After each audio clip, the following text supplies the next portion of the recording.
Queridos irmãos e irmãs, um maravilhoso dia a todos. Os companheiros internautas que acompanham os nossos trabalhos através do canal 500, a Rede Amigo Espírita, saudamos a todos.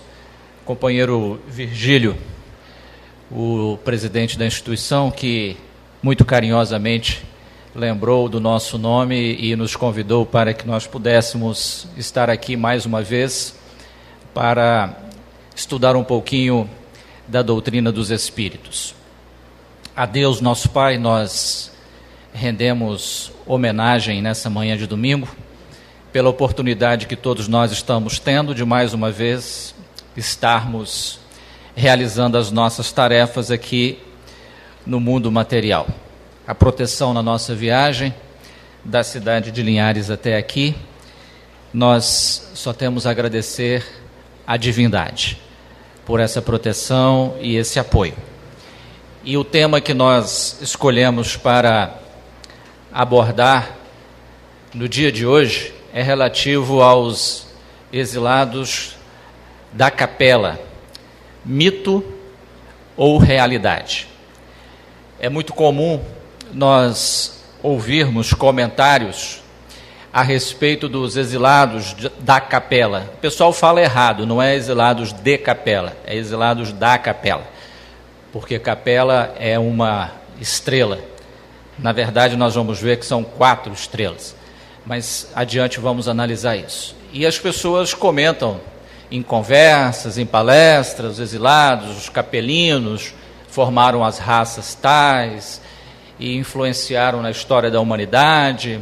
Então são vários os comentários e a maioria dessas anotações, dessas análises, dessas conversas se dá baseado na informação oferecida pelo Espírito Emmanuel, através da mediunidade do médium Chico Xavier, que no ano de 1938 lançou um livro chamado A Caminho da Luz. Nesta obra, A Caminho da Luz, que nós inclusive trouxemos um slide com um trecho desse livro, ele faz uma análise acerca da vinda de espíritos dessa constelação, e esses espíritos teriam aportado aqui no planeta Terra, dando origem a 4 grandes raças. Porém, companheiros, essa palestra é uma palestra que nós temos que ter muito cuidado, porque nós vamos ter que criar uma objeção em relação a uma informação prestada pelo Espírito Emmanuel. E eu sei que, ao falar isso, muitas pessoas poderão não gostar, porque existe ainda no movimento espírita, no meio espírita, uma certa dificuldade em se fazer aquilo que Kardec já nos orientava à época da codificação, que é rejeitar 99 verdades do que aceitar uma única mentira. Então as pessoas têm dificuldade em relação a isso, ainda mais contestar uma informação de uma entidade, uma veneranda entidade, que é responsável pela maioria dos livros psicografados pelo Chico Xavier, os mais de 400 livros que ele psicografou, a maioria foram ditados pelo Espírito Emmanuel. Então, eu sei que isso poderá causar um certo mal-estar. Tem muitas pessoas que são fãs do Emmanuel de carteirinha. Eu também sou. Mas só que existe uma informação que, para os dias atuais, essa informação que ele nos ofereceu, ela entra em contradição com a ciência. E ora, lá em A Gênese de Kardec, ele deixou bem claro que a doutrina espírita caminharia lado a lado com a ciência. Se a ciência nos provar que nós estamos errados em algum ponto, nós abandonamos aquele ponto e ficamos com a conclusão da ciência. Por que isso? É uma recomendação muito certa, muito segura, porque aí nós não corremos o risco de ficar acreditando em uma coisa que a ciência já está dizendo que não existe, com provas que aquilo não é verdade, mas nós vamos ficar acreditando só porque alguém falou. Nós não corremos esse risco na doutrina espírita, porque nós sempre vamos ficar com as informações que a ciência nos oferecer, baseado em evidências científicas. Então, se algum espírito der alguma informação e essa informação contradizer os postulados científicos, no momento, agora, nesse instante, nós temos que ficar com as conclusões da ciência, para nós não cairmos no ridículo. Então, essa palestra, ela tem o objetivo de nos instruir a respeito dessa questão dos capelinos. Existiu ou não existiu? Ocorreu essa migração desses espíritos aqui para a Terra? Eles vieram de onde? Eles realmente constituíram essas 4 raças? E conciliar a informação que o Emmanuel nos ofereceu com outras informações históricas para que nós possamos entrar num acordo em relação ao que ele disse. Então, esse primeiro slide, ele nos mostra aí uma foto, está um pouco claro, né? Da constelação de Cocheiro, também chamado de Capela, Auriga, Cabra. Tem vários nomes. É um grupo de estrelas, né, que são sóis, na verdade. Aquela estrela com maior brilho, nós chamamos de estrela alfa de uma constelação. A estrela alfa de qualquer constelação é aquela estrela que apresenta maior brilho, maior luminosidade. Essa é Capela. Aí nós temos o Monte Everest, então nós estamos aí no hemisfério norte. No hemisfério norte, essa estrela ela é visível a olho nu. Nós estivemos recentemente na ilha de Fernando de Noronha, fazendo palestras. Costumeiramente vamos à ilha de Fernando de Noronha, porque lá tem uma casa espírita, Núcleo Espírita Peregrinos de Ismael. E lá existe um observatório astronômico, que é inclusive coordenado por uma senhora do movimento espírita.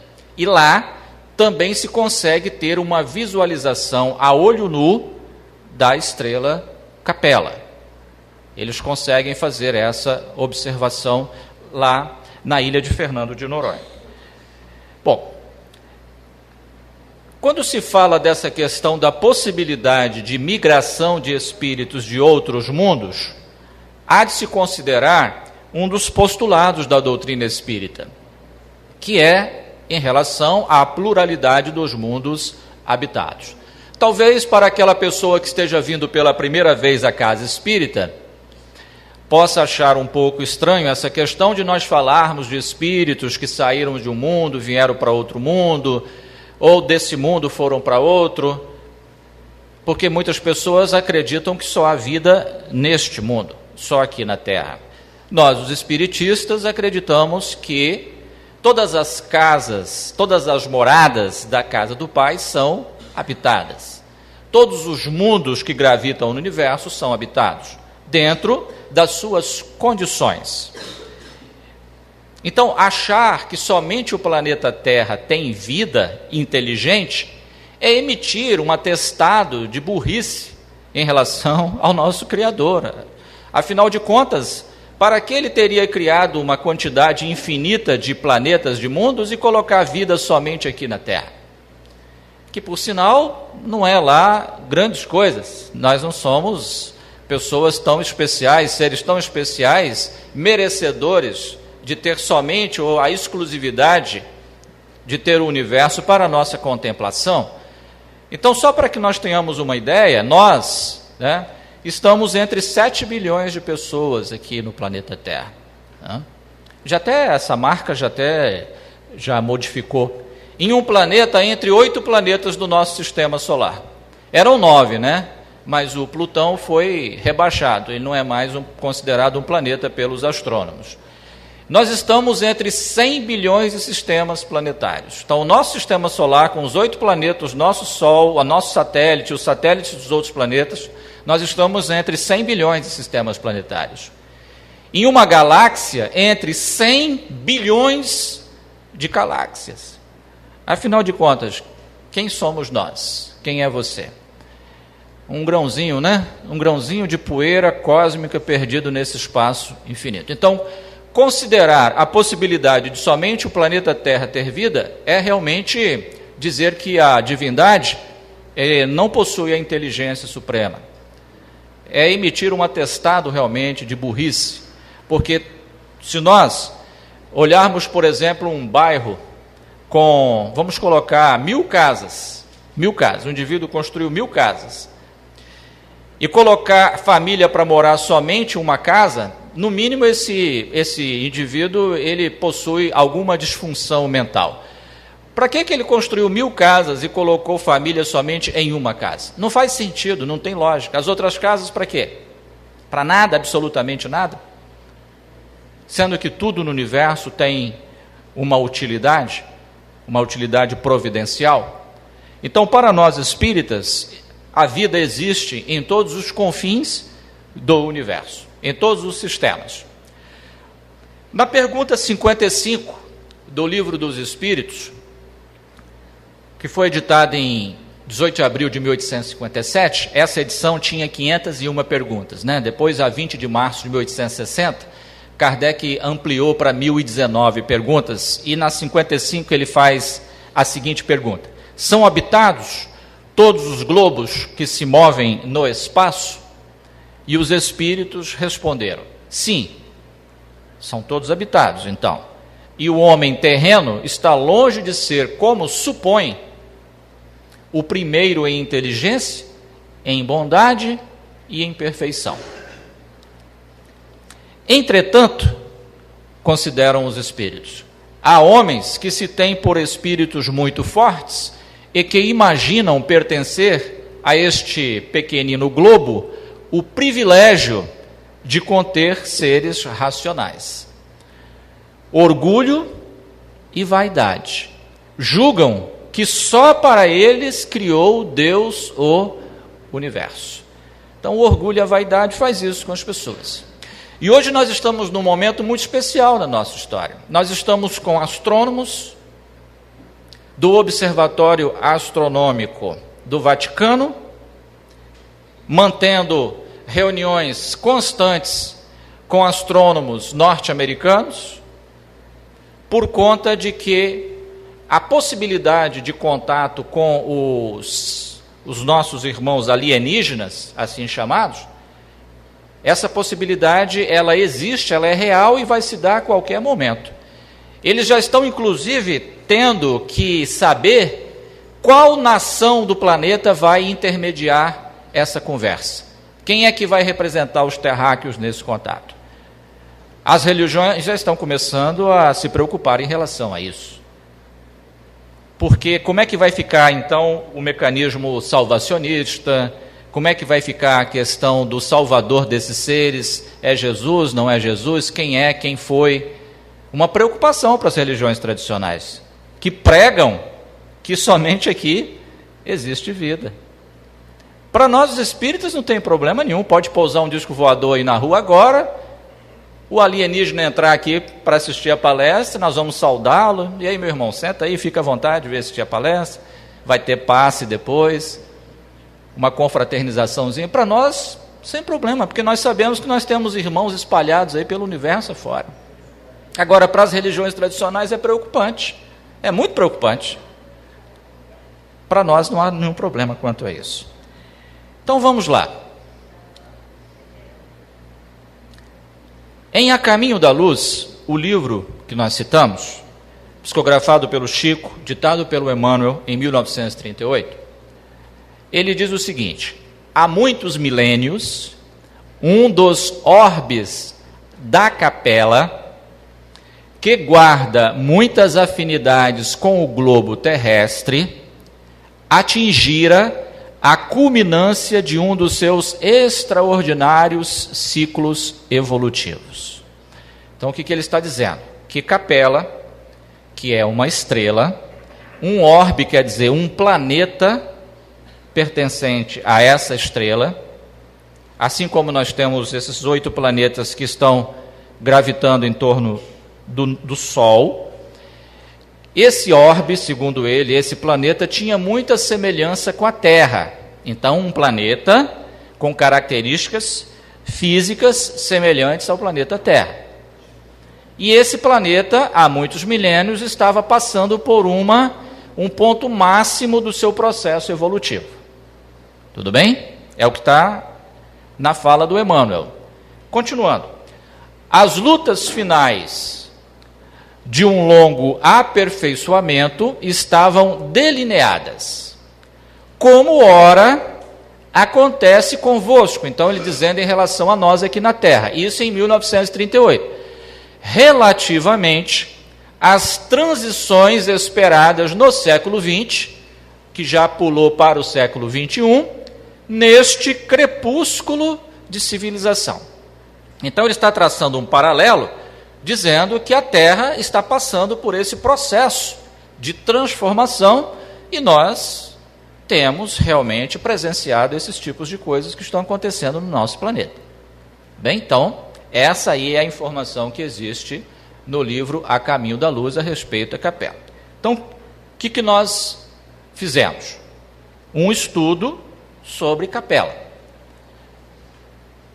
Capela, ou capela com 2 L's, as duas formas estão corretas. A estrela alfa, quer dizer, a que mais brilha, da constelação do Cocheiro, também chamado Auriga, também chamado constelação de Cabra. Situa-se a 42 anos-luz de distância da Terra. Significa dizer que, se emitirmos um feixe de luz em direção à capela, a uma velocidade de 300 mil quilômetros por segundo, que é a velocidade da luz, no vácuo, a luz vai demorar 42 anos para chegar lá em capela. É logo ali, é pertinho. E é a estrela mais brilhante de sua constelação. Tudo bem. No céu noturno, capela aparece como uma estrela brilhante.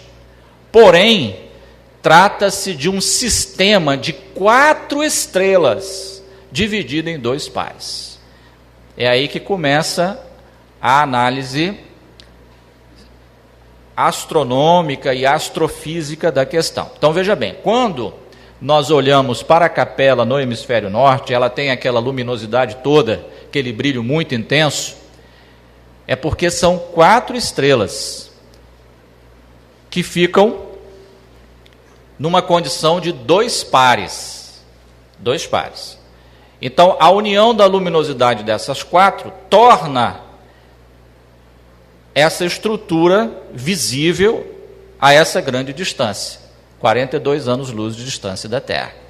E ela se torna a estrela alfa da constelação.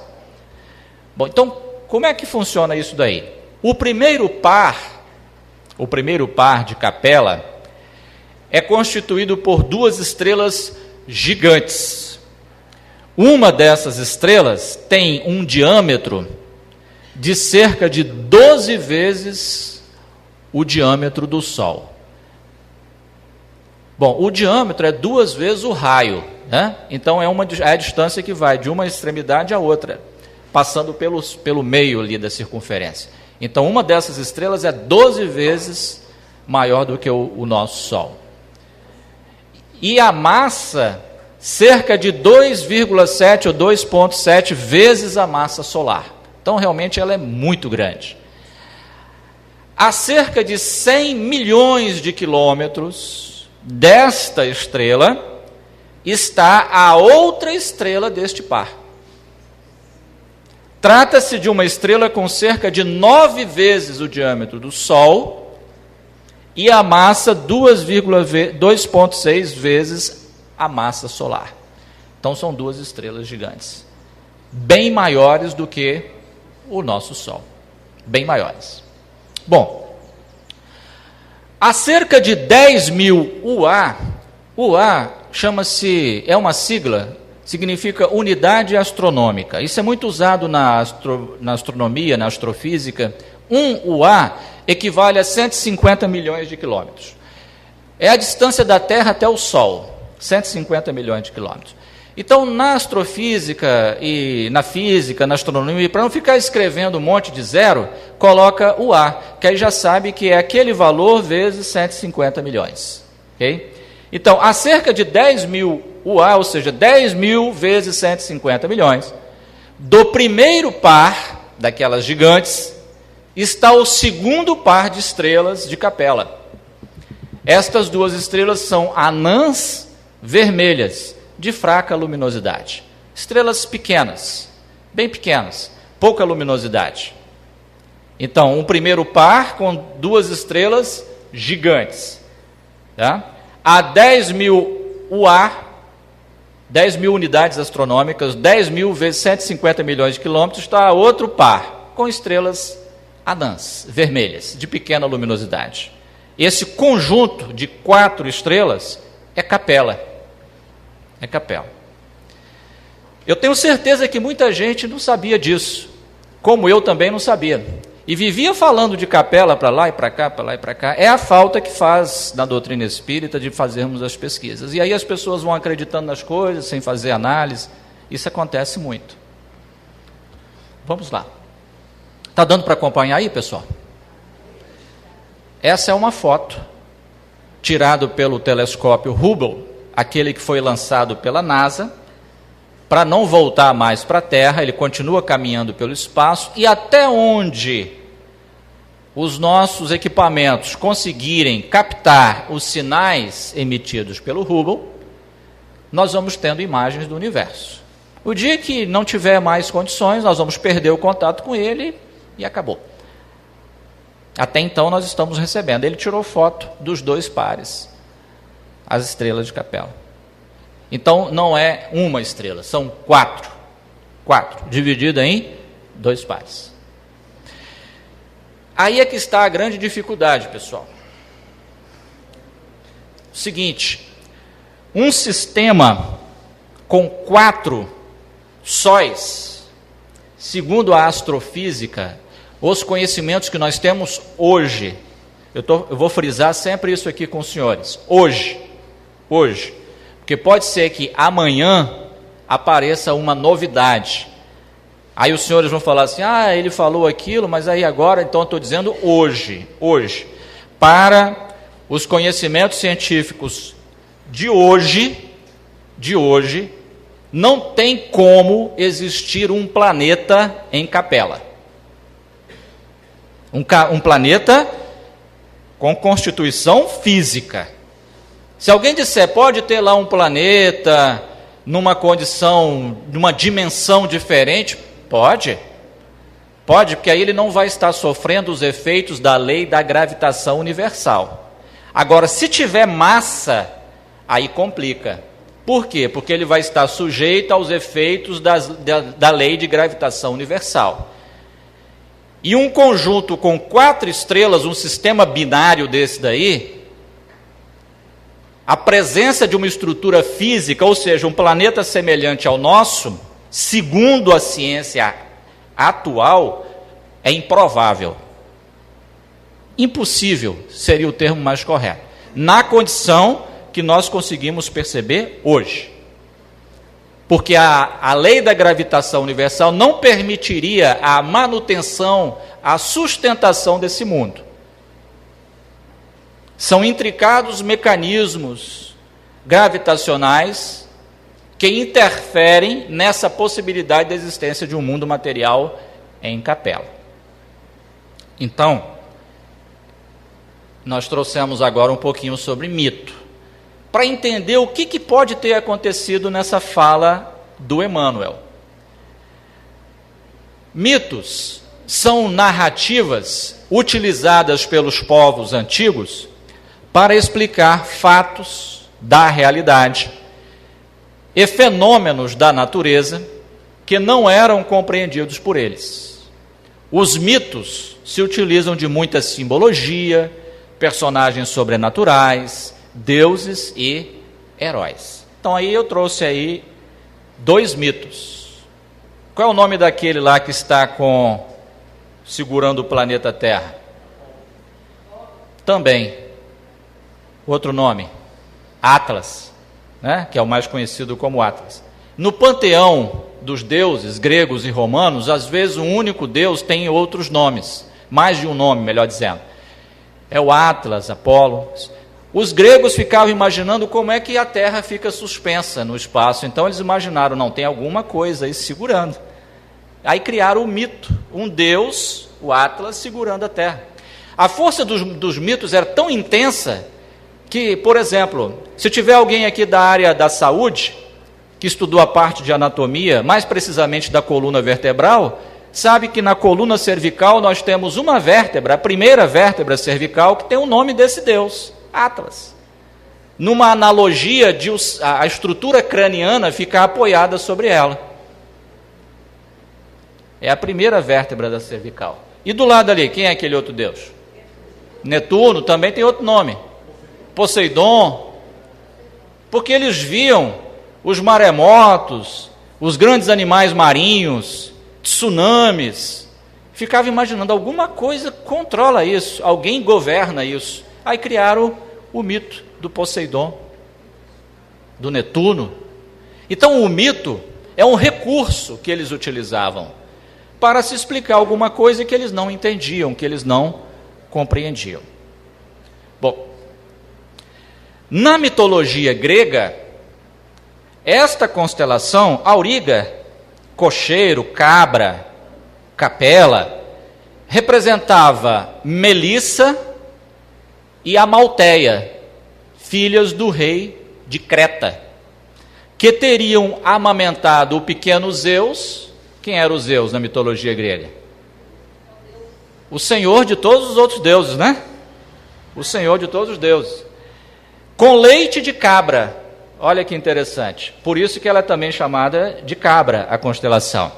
É por isso que as cartografias celestes medievais representam Auriga como um jovem com uma cabritinha nos ombros e duas crianças em seu braço esquerdo.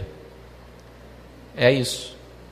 Então, os gregos criaram um mito em torno da constelação de cocheiro, de Auriga, de capela, de cabra.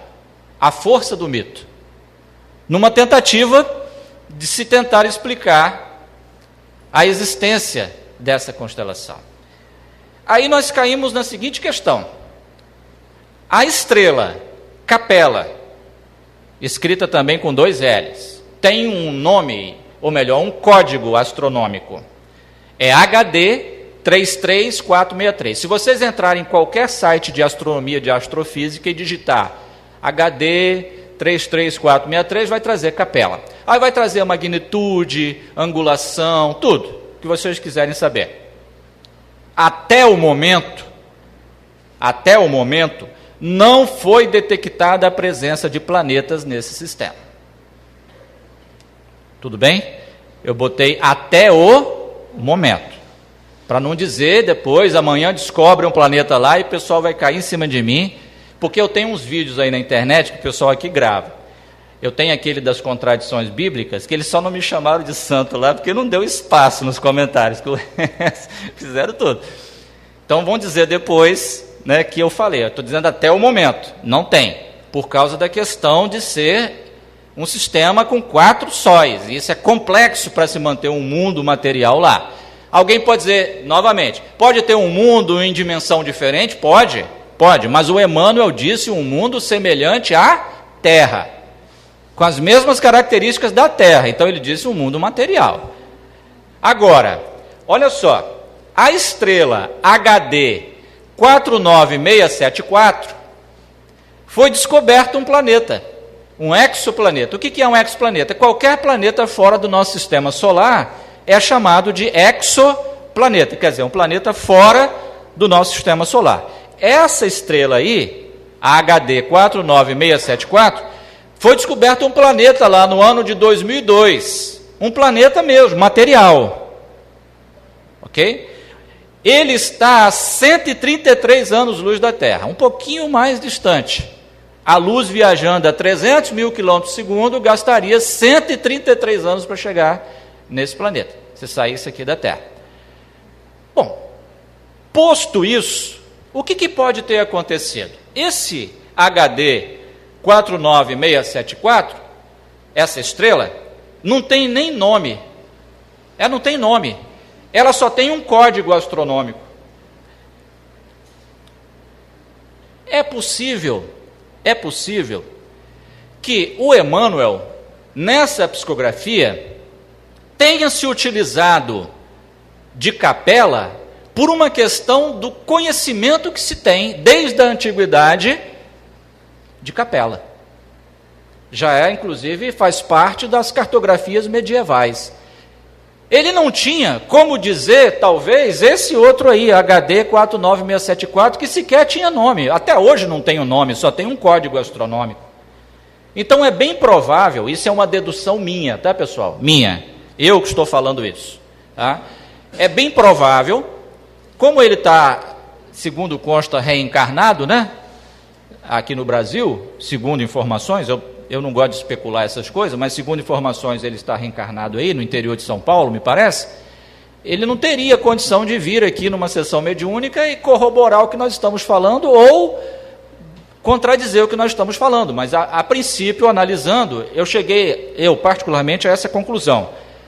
Pode ser que esses exilados tenham vindo desse mundo, dessa outra estrela, que também faz parte da constelação de Cocheiro, mas não tinha nome, e ele tenha se utilizado do nome Capela, pelo fato de Capela ser conhecida, desde a época medieval, desde os gregos, e aí ele utilizou ela como referência, porque ele não tinha como dizer essa outra estrela aí, porque sequer tem nome.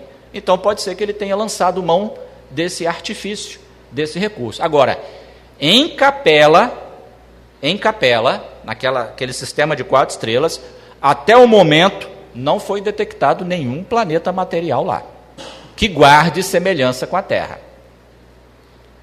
Tudo bem até aí, pessoal? Deu para entender?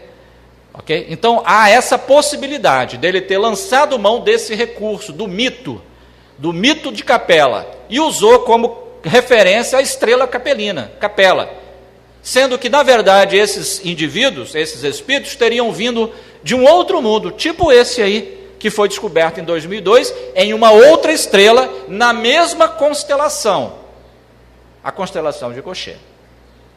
Se isso aconteceu, eles então teriam aportado aqui na Terra, presumidamente, há cerca de 10 mil anos atrás, no período neolítico, o período em que nós estávamos aí dominando os metais, também chamado, né, de período metal, o bronze, o ferro, nós estávamos já com um certo domínio. Então eles teriam vindo à Terra com uma tarefa específica, porque o que teria acontecido lá? Como eles estavam num processo de evolução, uma quantidade de espíritos que não acompanhou a evolução moral nesse ciclo evolutivo, tiveram que ser deslocados de lá, porque eles estavam atrapalhando o desenvolvimento deste mundo. Eram inteligentes, tudo bem, muito inteligentes, só que sem moral nenhuma. E foram convidados a vir para a Terra, num período ainda inicial do nosso processo evolutivo, contribuir com as suas informações intelectuais e no trabalho a ser desenvolvido aqui, caso conseguissem angariar os tesouros morais, eles poderiam então retornar à sua pátria de origem. Esse processo migratório no universo é mais comum do que nós imaginamos. Esse processo de migração acontece dentro do nosso planeta. Nós estamos hoje presenciando isso. O que está acontecendo lá na Síria? Não é um processo migratório que está acontecendo? Por força de uma guerra, nós estamos aí com milhares e milhares de indivíduos fugindo daquela região, tentando entrar em outros países. Isso é um processo migratório.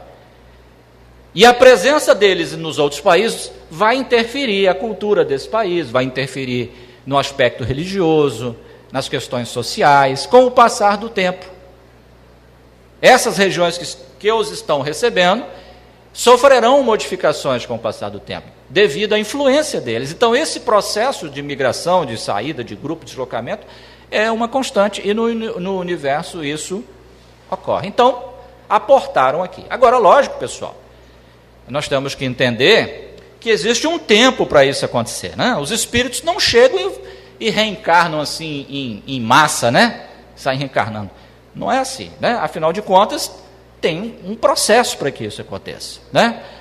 Existe o período para que isso ocorra. Tem o período gestacional, o nascimento. Então, demora esse mecanismo ocorrer. As pessoas às vezes conversam desde lá de capela, parece assim que veio aquele bando de espíritos, assim, né?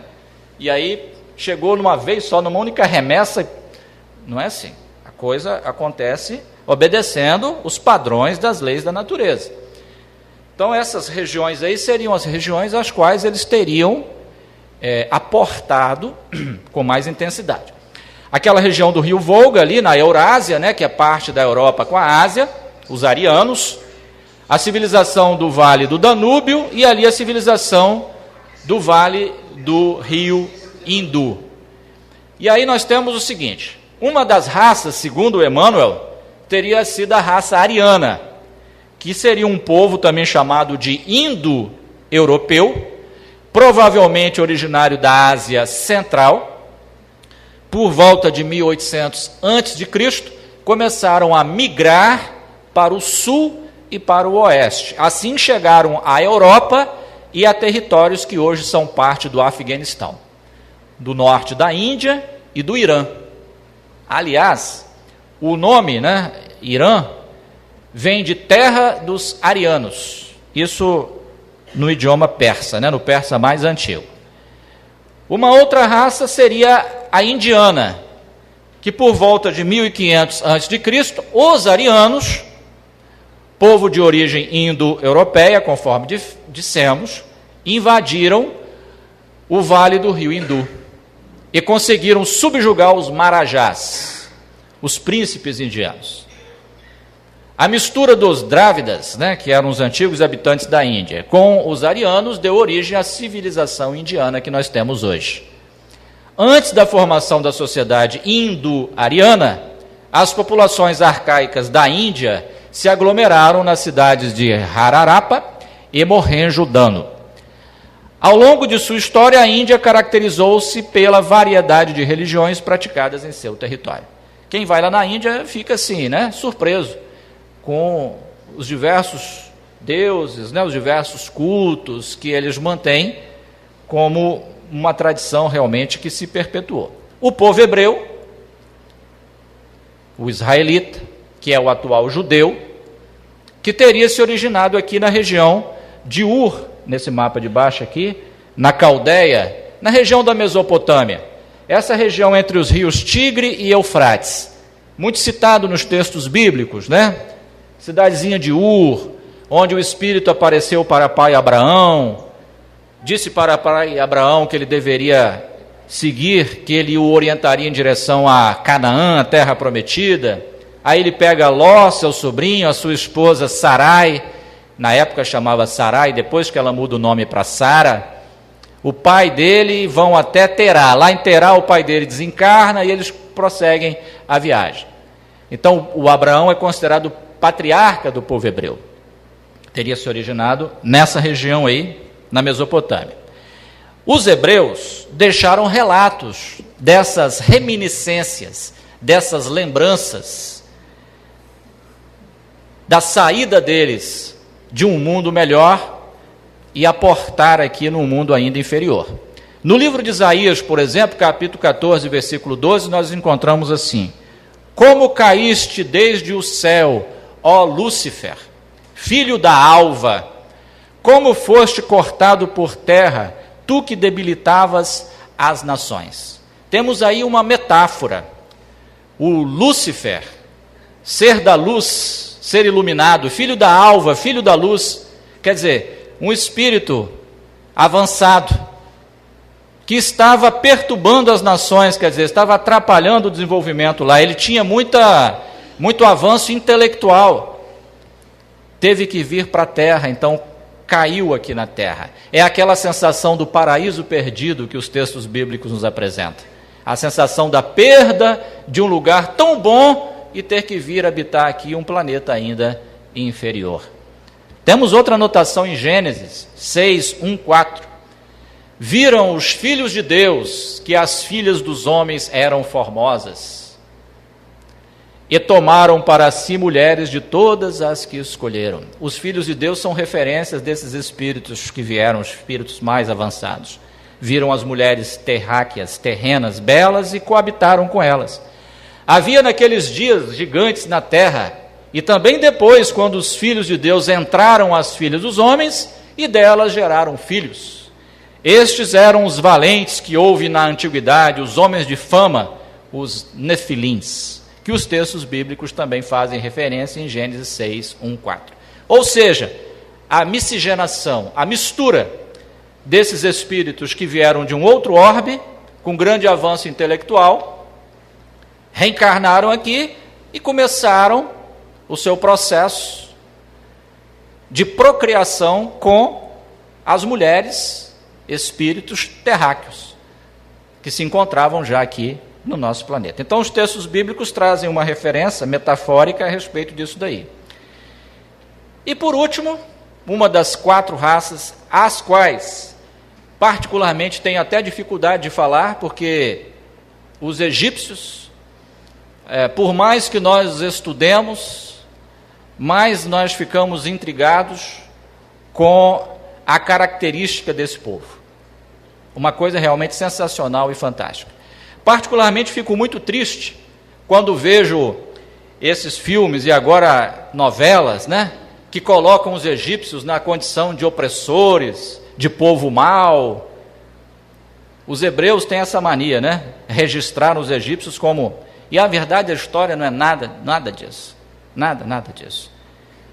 Os egípcios, eles surgiram nessa região aí nós temos o rio Nilo.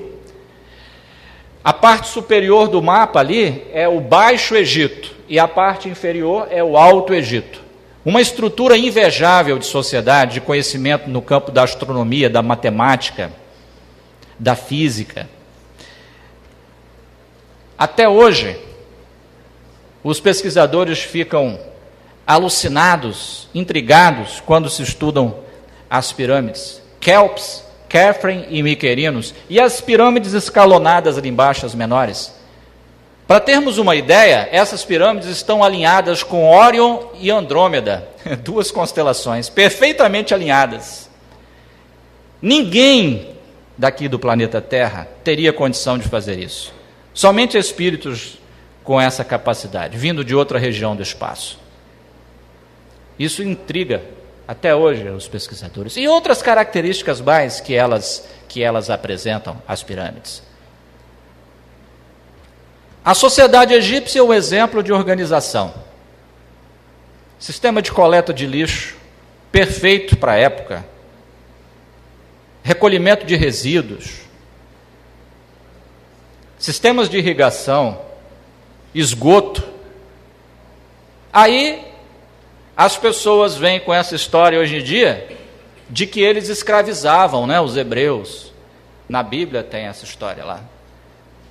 Os egípcios nunca foram atrás dos hebreus para torná-los escravos. Os hebreus que procuraram o Egito 2 vezes por causa da fome.